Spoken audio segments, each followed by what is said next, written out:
माशाल्लाह बर्फ वाली कुल्फी होंदी है, खजूर दी गिटक होंदी है, बेबे दी कमेटी निकली है।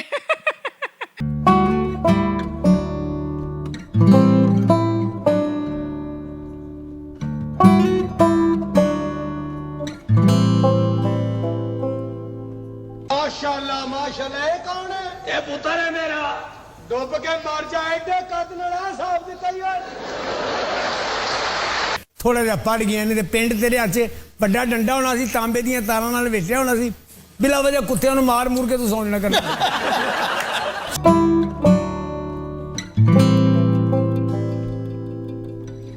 तो उन्होंने आखिरी बात मुझसे यही की थी, मैं तुम्हें नहीं, मैं दुनिया की हर बेटी को ये कहना चाहूँगा कि किसी पे ट्रस्ट मत करो, क्योंकि मैं नहीं चाहता कि मेरे बाद तुम्हें लोग इमोशनल ब्लैकमेल कर रहे हैं।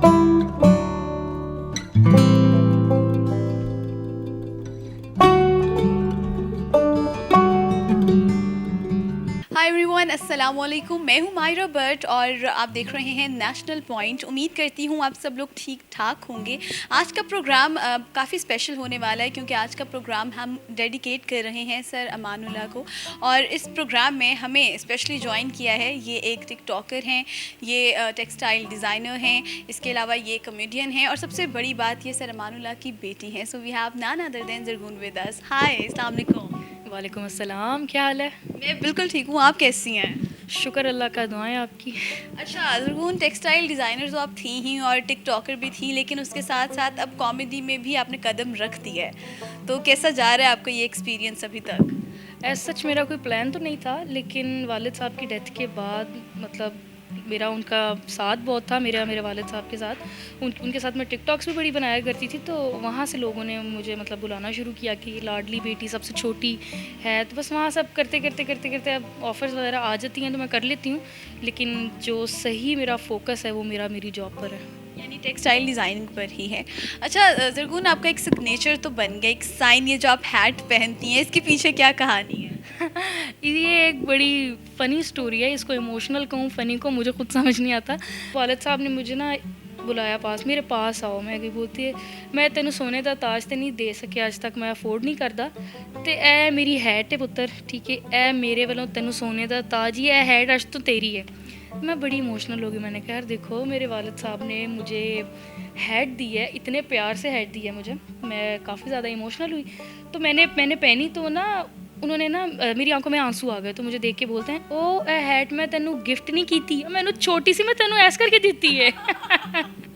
यानी उसमें भी कॉमेडी का टच आ गया। हाँ बिल्कुल टच आ गया। असल में उन्होंने ना मेरी टेंशन को भगाना चाहा, देखा कि बेटी हैट लेके इमोशनल होगी, तो साथ ही ना बात उन्होंने तंज़ो मज़ाह में बदल दी। हॉस्पिटल में जब वो आखिरी दिनों में, जो उनके आखिरी दिन थे, उसमें भी इतनी फ़नी बातें हैं कि मतलब आवाज़ में कपकपाहट सी होती थी, मगर उसके बावजूद जुगतें कर रहे हैं बच्चों को अपने, पत्नी, मतलब वो मेरा कहने का मकसद ये है कि वो एक बाप तो थे ही, उस बाप के साथ वो एक बहुत अच्छे दोस्त थे। वैसा दोस्त मैं समझती हूँ कि कोई बहुत खुशकिस्मत इंसान होगा जिसको बाप के रूप में एक ऐसा दोस्त मिलेगा। एकदम हम छोटी सी थी, उनके साथ कोई जेल का फंक्शन आया, अब उधर स्टेज पर गए हैं सेट पे, तो क्या बोल रहे हैं, वैसे हम शो स्टार्ट करते हैं ना कि मेरी प्यारी बहनों, मेरे प्यारे भाइयों, तो उधर क्या बोल रहे हैं, मेरे प्यारे चोरों, मासूम डाकुओ, शरारती चोरों, ਤੁਹਾਡਾ की हाल है, तुसी ठीक हो?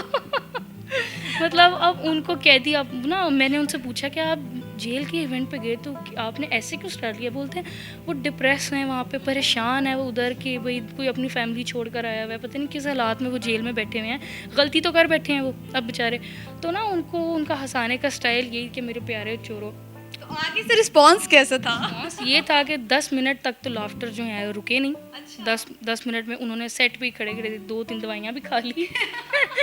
अब एक न्यूज़ चैनल था, उसमें एक शो करते थे वो, तो उसमें गेस्ट आया हुआ आसिम अज़हर। अब उनको पता था कि मेरी बेटी आसिम अज़हर के पीछे तो पागल है, ये तो बहुत बड़ी फ़ैन है उसकी।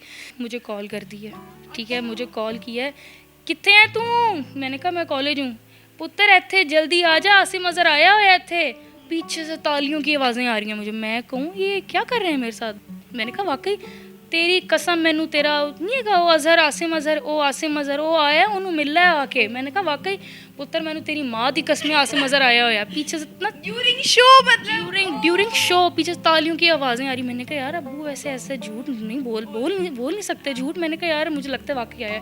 मैंने निकाली जल्दी से गाड़ी निकाली, मैं गई सच में आया आसिम अजहर। रिकॉर्डिंग ख़त्म हुई तो मैं तो ना अब्बू ने आसिम पुत्र ए मेरी तीए इन्हें मिलना है। तो सब हैरान हुए कि आपने वाकई में कॉल की थी। अब अबू ने कहा कि ए तेनू क्लास छड़ के आई है मिलन वास्ते। वो बड़े हैरान हुए कि आपने शो के दौरान आपने बेटी ने लगा शायद मजाक में हो गए, वो लाफ्टर मजाक के लिए, मगर अबू ने मुझे सच में कॉल की कि आसिम अजहर से आके मिल लो। आफ्ताब इकबाल साहब के साथ शो करते थे ना, तो अब डेस्क है उधर अंडे छुपाए हुए हैं, उबले अंडे। वो ऐसे शो हो रहा है, आफ्ताब साहब ने यहाँ वहाँ मुँह किया बच्चों की तरह, यूँ निकाला अंडा मुँह में डाल के यूँ। उनके बिस्किट्स का तो मुझे भी पता ना, बिस्किट्स के पैकेट उन्होंने रखे जेबों में रखे होते थे। शो चल रहा होता था, किसी ने इधर उधर देखने निकाल के कच कच, और साथ वालों को दस्सी ना ये करते दस्सी ना। एक दिन जनाब आफ्ताब साहब ने अपने पकड़ लिया, बोलते मुँह में क्या अब्बू अब ऐसे ਇਹਨਾਂ ਨੇ ਤੂੰ ਦਹੀਂ ਖਾ ਦੇਣਾ, ਇਹਨਾਂ ਦੁੱਧ ਪੀਣਾ, ਤੈਨੂੰ ਕੀ ਪਤਾ ਲੱਗਣਾ ਵਜ੍ਹਾ ਕੀ ਸੀ। तो यार ये बीमार किस तरफ से है? तुम सबसे ज्यादा सेहतमंद ये है। ਥੋੜਾ ਜਿਹਾ ਪੜ ਗਿਆ, ਨਹੀਂ ਤੇ ਪਿੰਡ ਤੇਰੇ ਹੱਥ 'ਚ ਵੱਡਾ ਡੰਡਾ ਹੋਣਾ ਸੀ, ਤਾਂਬੇ ਦੀਆਂ ਤਾਰਾਂ ਨਾਲ ਵੇਚਿਆ ਹੋਣਾ ਸੀ, ਬਿਲਾ ਵਜ੍ਹਾ ਕੁੱਤਿਆਂ ਨੂੰ ਮਾਰ ਮੂਰ ਕੇ ਤੂੰ ਸੌਣ ਨਾ ਕਰਨਾ। अच्छा सर मानुला की क्या ख्वाहिशात थी कि मैं क्या करूँ, कोई थिएटर बनाऊँ, मूवी बनाऊँ, एनीथिंग जो वो पूरा करना चाहते थे? उनका सबसे पहली बड़ी ख्वाहिश तो उनकी ये थी कि जिस थिएटर से मैंने शुरू किया था, मैंने आगाज़ किया था, वो थिएटर कहाँ चला गया जो उन्होंने सोहेल अहमद साहब ने शुरू किया था। जब वो फैमिली थिएटर हुआ करता था, जब फैमिलीज़ के साथ देखा जा सकता था। बिल्कुल, हमारा बचपन हम सारे बहन भाई उधर इकट्ठे हुआ करते थे। मतलब हम सारी जितने भी टोटल बहन भाई हैं, हम इकट्ठे होकर वहाँ मौज मस्ती शरारतें किया करते थे। मगर फिर एक वक्त ऐसा आया कि अब्बा ने कहा कि बेटा अब तुम लोग मेरे साथ थिएटर पर नहीं जाओगे, क्योंकि आहिस्ता आहिस्ता वो चीज़ ख़त्म होती गई। तो वालिद साहब को बड़ा शौक़ था कि मैं वो चीज़ दोबारा लाऊँ, और वो प्लान भी करते रहे कि मैं अमानुल्लाह थिएटर के नाम से खोलूँ और उसमें मैं फैमिली प्लेस को करूँ शुरू। तो इंशाल्लाह कोविड के बाद मेरा काफ़ी ज़्यादा प्लान है कि उनके पुराने ड्रामों को लिया जाए, उसको उर्दू में मतलब कन्वर्ट करके, क्योंकि आजकल के जो बच्चे हैं बहुत बर्गर बच्चे हैं उनको समझ नहीं आती। तो प्लान है कर रहे रिक्रिएट करना चाह रही हैं कि उनके ड्रामों को लेकर अब जो नए बच्चे आ रहे हैं उर्दू लैंग्वेज में कन्वर्ट करके रिक्रिएट किया जाए। I guess it's a good idea. हाँ, मगर मैं आउट करना नहीं चाह रही थी, लेकिन आपके आज हमने आउट करवा दिया। लेकिन आपके साथ अब वालिद साहब का प्यार भी माशाल्लाह काफ़ी ज़्यादा था, तो आपसे क्या छुपाना। लेकिन चलें कोई बात नहीं, आपकी खातिर प्लान भी आउट मंजूर है। मानुला की एक बात जो मुझे हमेशा इम्प्रेस की है उनकी ये बात कि वो सिर्फ अपनी फैमिली नहीं बल्कि बहुत सी फैमिलीज़ भी चला रहे थे। वो उन्होंने बहुत सी लड़कियों की शादियां करवाई हैं। बल्कि हमारे एक कोलीग थे, वो मुझे बताते थे कि उनके घर पे जब जाते थे तो 4 फ्रिज पड़े होते थे, मशीनें पड़ी होती थी, तो बताते थे ये उसकी जहेज़ की चीज़ें हैं, ये उसकी, तो बहुत से घर भी चला रहे होते थे। इस बारे में कोई अगर आप चीज़ शेयर करना चाहें। कि वालिद साहब की फौतगी पर अब मैं हैरान, हम बहन भाई हैरान, इतनी सारी औरतें, और हम कहें ये रिश्तेदार भी नहीं है, ये देखी नहीं हुई, ये औरतें कौन है यार, इतनी औरतें, ऐसी औरतें जो हमें हटा के पीछे आखिरी दफ़ा शक्ल दिखा दो हमें अमानुल्लाह साहब की। हम कहें ये कौन औरतें हैं। तो वो कुल पर हमें पता चला, उस पर हमें पता चला कि वो औरतें वो थी जिनको वालिद साहब सपोर्ट किया करते थे, हर लिहाज से उनके घर के खर्चे दिया करते थे। कुछ आदमी ऐसे थे जिनकी बेटियों की शादियों पर वालिद साहब ने बहुत लगाया। ये बातें बताने वाली तो नहीं है वैसे, लेकिन ये है कि जो बताए उसका सवाब कम होता है। अब तो वो नहीं रहे, तो मैं चाहूँगी कि दुनिया को पता चले कि वो कैसे शख्स थे। एंड पर मैं चाहूँगी थोड़ी आमद हो जाए आप पर आपको मुझ पर कोई 5 जुगते करनी है इकट्ठी चले जितनी भी हो सकती हैं, मुझ पर आप जुगते कर दें। आप वो हमारे कैमरामैन पे कर दें शायद ज़्यादा आसान हो जाए। बड़े सीरियस लग रहे हैं, देखिए ऐसे भी कर रहे हैं कैमरामैन आपके। मतलब हमें पता चला ना कि वाकई हम ज़रगून अमानुल्लाह के साथ बैठे हैं। अच्छा, आपके जो प्रोड्यूसर साहब हैं, माशाल्लाह लगता है किसी बेबे दी कमेटी निकली है। आंटियाँ नहीं होती कमेटी के बाद बड़ा बंद समर के पफ बना के आ जाती है नया काला जोड़ा पहन के। या आपने उनके पफ पर बात कर दी, वो साथ हर वक्त ब्रश भी रखते हैं अपना पफ सेट करने के लिए। वो मुझे जब वो आए ना, मुझे देख के अंदाज़ा हो गया था। मैंने कहा इतना सिमटा हुआ तो कोई शख्स हो ही नहीं सकता। माशाल्लाह बर्फ़ वाली कुल्फ़ी होती है। अब आपको मेरे कैमरामैन पे भी करनी पड़ेगी, मेरे पे भी होगी, प्रोड्यूसर पे भी होगी, मैं इनको नहीं ऐसे बख्शूंगी। खजूर दी गिटक होती है।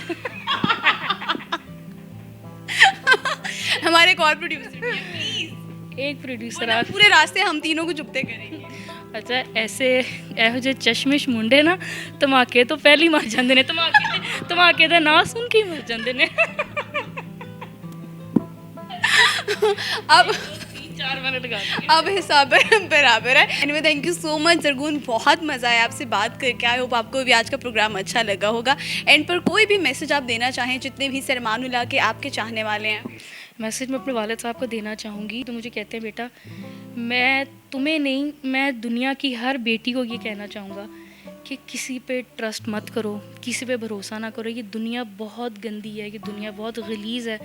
किसी पे भरोसा मत करना, अपने फ्यूचर पे फोकस करना, क्योंकि मैं नहीं चाहता कि मेरे बाद तुम्हें लोग इमोशनल ब्लैकमेल कर रहे हैं। और वही हुआ, आपको बता, आप सुनेंगे आप हैरान हो जाएंगी।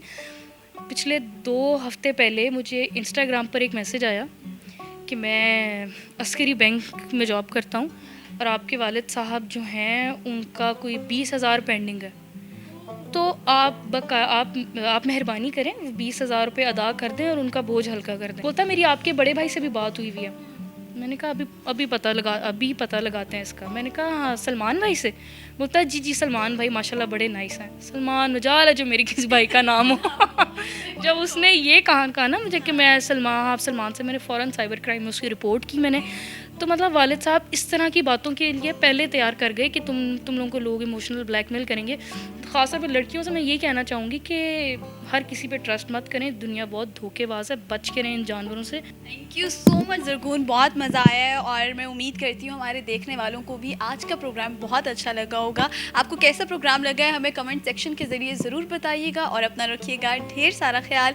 टेक केयर, अल्लाह हाफिज़।